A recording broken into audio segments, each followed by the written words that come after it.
Hello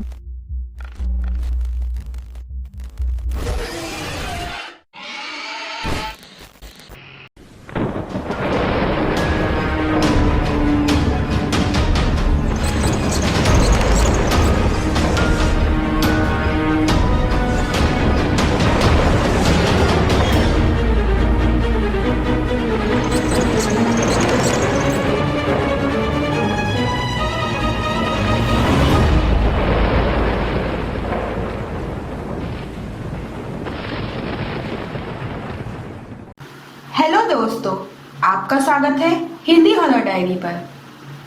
दोस्तों, ये भूत शब्द के नाम से आपके मन में काफी सारे ख्याल आते होंगे, जैसे नेगेटिव, डरावना, हिंसक या बदसूरत, निर्दयी, जो जीवित लोगों को परेशान करे या मार डाले।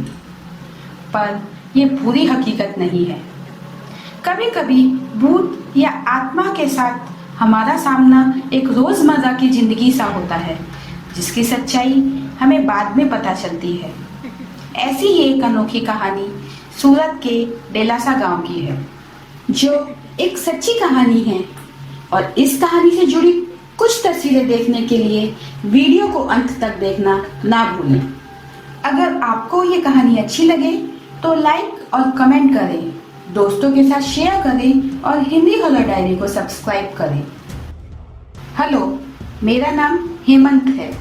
पहले मैं आपके चैनल को धन्यवाद करता हूँ कि आपके चैनल ने मेरी सच्ची कहानी पेश की। फिलहाल मैं कुवैत में जॉब करता हूँ। ये कहानी तब की है जब मैं 19 साल का था। मेरे पापा गल्फ जॉब करते थे। घर में सिर्फ मैं, मेरी दादी और मम्मी रहते थे। मुझे मछली पकड़ने का बहुत शौक था। मेरे दोस्त प्रतीक के साथ मैं रोज मछली पकड़ने खाड़ी में जाता था। कई बार मछली ज्यादा आती थी तो मेरी मम्मी उसे बेच भी देती थी। रोज की तरह मैं और मेरा दोस्त प्रतीक मछली पकड़ने खाड़ी में गए थे। खाड़ी में एक हिस्सा ऐसा आता है जिसे भूतिया स्पॉट भी कहा जाता है। पिछले 2 दिन से मछली बहुत कम मिल रही थी, तो इस बार मैंने प्रतीक से कहा कि चलो हम लोग इस बार किसी और जगह से मछली पकड़ते हैं। तभी प्रतीक ने मुझे कहा, चलो ना उस भूतिया जगह पर मछली पकड़ते हैं। साथ ही बता दूं, ज्यादातर हम खाड़ी में बहती का पानी आता है तभी मछली पकड़ते थे। तो इस बार हमने उस भूतिया जगह पर मछली की जाल डाली थी। जैसे आपको मैंने बताया था कि वो जगह भूतिया थी, तो हम बैठे बैठे भूत की बात कर रहे थे और हम हंसी मजाक भी कर रहे थे। हमने उस जगह पर काफी मछलियां पकड़ी। यह देख के प्रतीक बोला कि कल भी हम इसी जगह पर ही मछली पकड़ेंगे। इतनी सारी मछलियां देख के मैंने भी हाँ कर दी और वहां बैठे बैठे हमने अगले दिन की भी प्लानिंग कर दी, क्योंकि अगले दिन बहती का पानी रात को 2 बजे आने वाला था। मेरा दोस्त प्रतीक पानी में कुछ जाल लेने गया और मैं ऊपर ही बैठा था। मैंने प्रतीक को ऊपर से ही कहा, कल मैं सब तैयारी करके रखूंगा, बस तुम मुझे 1 बजे लेने आना। तभी मुझे आवाज सुनाई दी, हाँ मैं आ जाऊंगा। और प्रतीक मेरी ओर देख रहा था। प्रतीक ऊपर आया और कहा, हाँ मैं आ जाऊंगा। मुझे समझ नहीं आया कि इसने 2 बार जवाब क्यों दिया, पर रात बहुत होने लगी और ठंड का मौसम था, इसलिए अंधेरा भी जल्दी होने लगा। मैं और प्रतीक घर की ओर निकलने लगे। कुछ दूर चलते ही हमें ऐसे लगा कि हमारे पीछे कोई और भी चल रहा है। हमें कोई नहीं दिखाई दिया, फिर भी किसी के कदमों की आवाज आ रही थी। प्रतीक ने मुझे कहा, ऐसा कुछ नहीं है, आज हमने भूतों की बात की ना, इसलिए हमें ऐसा लग रहा है। इसलिए हम दोनों ने उस आवाज पर ध्यान नहीं दिया और घर की ओर चलते ही रहे। आपको बता दूं कि मेरा घर पहले आता है, बाद में प्रतीक का घर। हम दोनों मेरे घर के करीब आ गए। मैंने प्रतीक को मेरे घर आने को कहा। उसने मना किया और वो अपने घर की ओर निकला। कुछ कदम चलते ही उसने मुझे आवाज दी। वो जल्दी से मेरी ओर आ गया। मैंने कहा, क्या हुआ?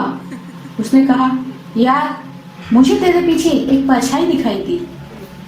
मैं हंसने लगा और मैंने कहा, मैं इतनी आसानी से नहीं डरूंगा। दूसरा दिन हो गया।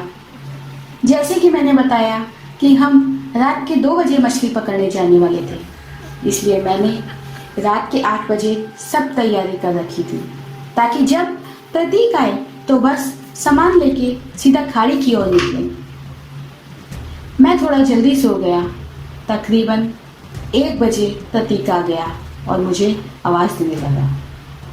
मैं उठ गया और प्रतीक के साथ मछली पकड़ने खाड़ी की ओर निकलने लगे। हम खाड़ी पहुंच गए। क्या आपको पता है कि पहले थोड़ा कीचड़ वाला हिस्सा आता है और उसके बाद में खाड़ी आती है। हम उसी भूतिया जगह पर मछली पकड़ने लगे और कल की ही तरह बहुत सारी मछलियां हाथ लगी और मैं बहुत खुश हो गया। हम दोनों सारी मछली लेकर एक अच्छी जगह पर गए और वहाँ पे मैंने मछली बांट दी। प्रतीक ने कहा, मुझे नहीं चाहिए, और ये भी कहा, वो तो तुमने मुझे बुलाया इसलिए मैं आया। फिर भी मैंने उसे उसका हिस्सा दे दिया और घर की ओर निकलने लगा, क्योंकि सुबह के 4:30 बज गए थे। पता नहीं, सारे रास्ते में मुझे अजीब सा महसूस हो रहा था।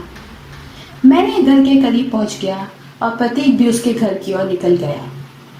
मैंने देखा कि मेरी दादी और मम्मी उठ गई थी और वो दोनों सिर्फ मुझे ही आते देख रही थी। जैसे ही घर पहुंचा तो दादी ने कहा, किसके साथ बात करते हुए आ रहे हो? मैंने कहा, प्रतीक के साथ। दादी ने मुझे गुस्से में कहा, झूठ क्यों बोल रहे हो? वो अभी 4 बजे तुझे बुलाने आया था। उसने रात को ज़्यादा पी रखी थी, इसलिए वो 2 बजे उठ नहीं पाया था। ये सुनकर मैं दादी और मम्मी को लेके सीधा प्रतीक के घर गया तो मैंने देखा वो सोया हुआ था। मैंने उसे उठाया और कहा कि सच बोल, तू मेरे साथ ही था ना? उसने कहा, यार झूठ क्यों बोल रहे हो? मेरी आँख 4 बजे खुली तो मैं तुरंत तेरे घर गया और वहाँ पता चला तू नहीं था, तो मैं वापस घर आके सो गया। मैंने उन लोगों को सारी बात बताई, पर किसी ने मुझ पर विश्वास नहीं किया। फिर मैं उसको और गांव के 2-3 आदमी को लेकर खाड़ी पहुंचा तो मैंने देखा कि प्रतीक की बाटी हुई मछली वहीं पर थी और खाड़ी के उस कीचड़ वाले रास्ते में सिर्फ मेरे ही कदमों के निशान थे, बाकी सब वैसे का वैसा ही था। तभी गांव के आदमी जो हमारे साथ आए थे, उसने पूछा कि तुम दोनों इस जगह पर कुछ बात कर रहे थे क्या? तो मैंने कहा, बस हमने अगले दिन की प्लानिंग की थी। तो उन्होंने कहा कि शायद उस समय तुम्हारी बात उस खाड़ी की आत्मा ने भी सुन ली होगी। ऐसे भी इस जगह को भूतिया जगह कहा गया है। ये सुनकर मैं और प्रतीक घबरा गए और तब से हम दोनों ने उस एरिया में मछली पकड़ना छोड़ दिया। आज भी जब मैं ये घटना याद करता हूँ तो मुझे डर लगने लगता है। तो दोस्तों, आपको ये कहानी कैसी लगी? अगर आपको ये कहानी अच्छी लगी हो तो अपने दोस्तों के साथ शेयर करना ना भूलें। साथ में हमारे चैनल को सब्सक्राइब करें। और हाँ, अगर आपके पास भी कोई कहानी हो तो हमें hindihorrordiary@gmail.com पर लिख भेजिए। मैं अब आपसे अलविदा लेती हूँ।